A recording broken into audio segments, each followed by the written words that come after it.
Okay, so we've just done a wee bit of work in the house, showing Julia, who's the owner, how to control introductions, how to calm Oscar down before he gets what he wants, which is his main problem. Is he learned to get things what he wants by being too aroused, and that was never actually addressed and stopped. It was all just management. So this is her first attempt at controlling the door. Normally the dog would either be locked away, or what she said before is that people would come. She would know people were coming. She would have them wait in the garden. She would, or out in the street. She would bring the dog out in the leash. The dog would be pulling towards them. They would either have a treat or a frisbee or a toy, and would try and have some sort of interaction with them first. And then it'd be like, generally it'd be okay, but then they could be in the house 5 minutes later, and they move the wrong way, the dog will bite them. Dogs bitten people in the face, people in different parts of the body, drawing blood. So obviously that way of doing it doesn't work. It doesn't work anyway, but definitely not advised that. But that's what she was advised by other people, which is just really sad, and she paid money for that. So I've shown her how a different way, and we're going to see how she goes here. Okay, this is the first attempt. Let's see how she goes. Let's go in.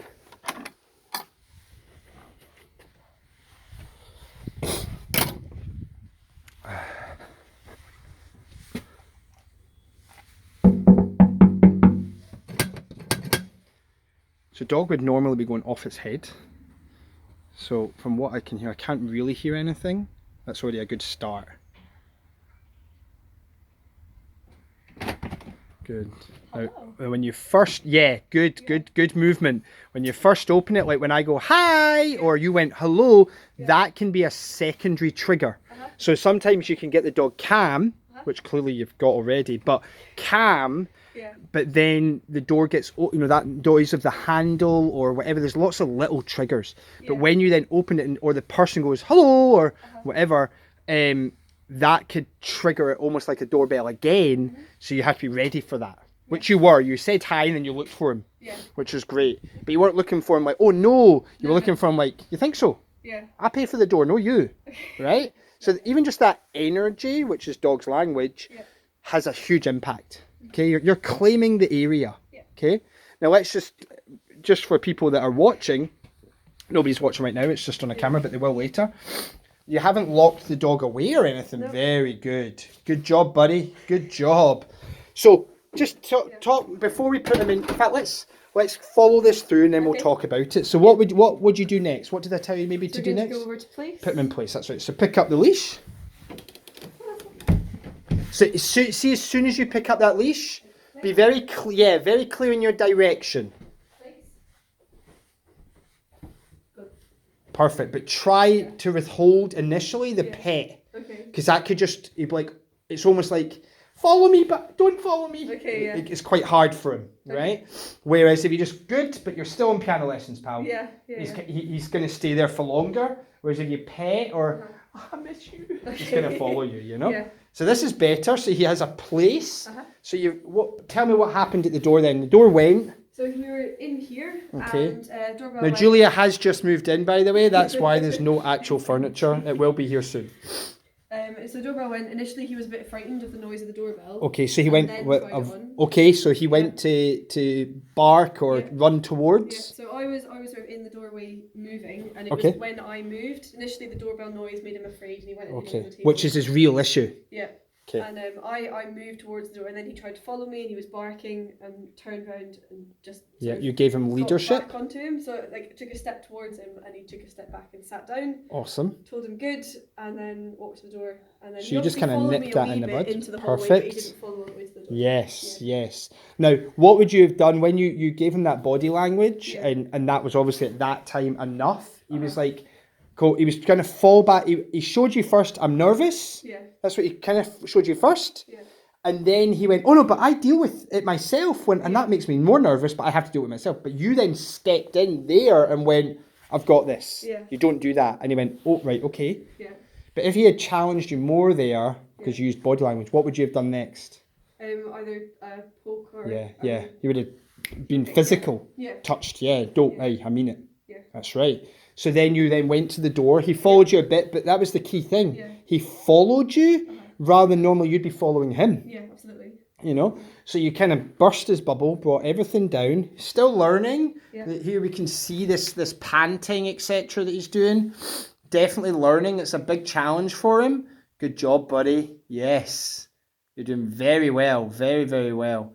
But normally he'd be dealing with it like in his own way. Yeah. Which you described as very unpredictable. Absolutely. So it'd be like, oh well, it'd be okay, and then the person would move the wrong way that he deemed not appropriate, so he would go for them or he'd run away or whatever. Yeah. Whereas here you're going, do this. Yeah. Don't do that, do this. Yeah. See how much more controlled that is? Yeah, absolutely. You know, much nicer. Yeah. Okay? And really, to be honest, what I'd be looking for to release him from here is when he goes from this to, he's already relaxing more, you know, but when he goes from this to not so focused on you, then I'd be like, break, good job, you know? And so he starts like, no, when you chill out, you can come and be with us. But actually, when you act like that, you cannot be with me. Yeah. You know? And that's what takes that, what you described as that overprotective bit away. Yeah. It's like, no, when you are that, actually, you can't be with me.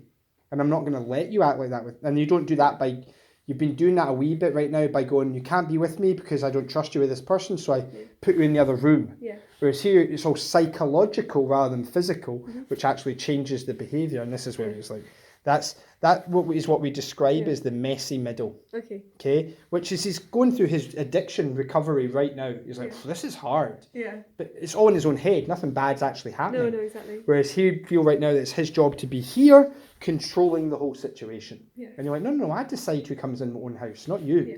You know, which is wonderful. Really, really good. Okay, so should we try it one more time? Okay, so we're back outside, doing really, really well. Really hard for him because he's got such a strong habit of controlling the introduction, whereas now the owner, Julia's controlling the introduction. So he finds that tough, but he's doing it. He's really listening. He's doing really, really well. So this is the second time I'm doing the door. See how he goes.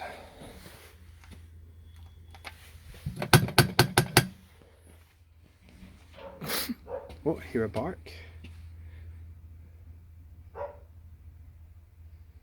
So what Julia should be doing right now is correcting that behaviour, not ignoring it. Never ignore the unwanted behaviour. It doesn't even make sense to ignore it. Hello. Nice. Hi there. Very good. Nice. Wonderful. So I heard his habit kicked in a wee bit. Yeah. You obviously just burst that, did you? You just nipped it in the bud? So he was right up next to me again. So I was in the kitchen and he was in the living room. So the doorbell rang and he came running out and I just came up to him and just said, like, I didn't say anything. Yeah, just your body language? Body language, yeah. Like, absolutely not. And he was trying to get past me, so I kind of kneed him. Just a wee touch, yeah. Yeah, just like pushed him back with my knee. And he sat back again, but then he tried it on again. So it's like he thought about it and then thought, no, I am going to go for this. Barked again and I did the same thing, so pushed him back one more back step. And then he like thought about sitting and then stood up again, but didn't vocalise anything. And then I just like held my hand over him. That's usually his sit signal. Okay. I didn't say the command. I just said, just did this. And he sat down and he just looked at me and I was like, right, okay, fine, happy, good. Yeah, that's what I want right there. Awesome. And then you walked away. Still in that position. Perfect. So that's good. And then we come in. How are you? Blah, blah, blah. Oh, very good. Look at the distance. So he's more curious than controlling. Yeah. You know?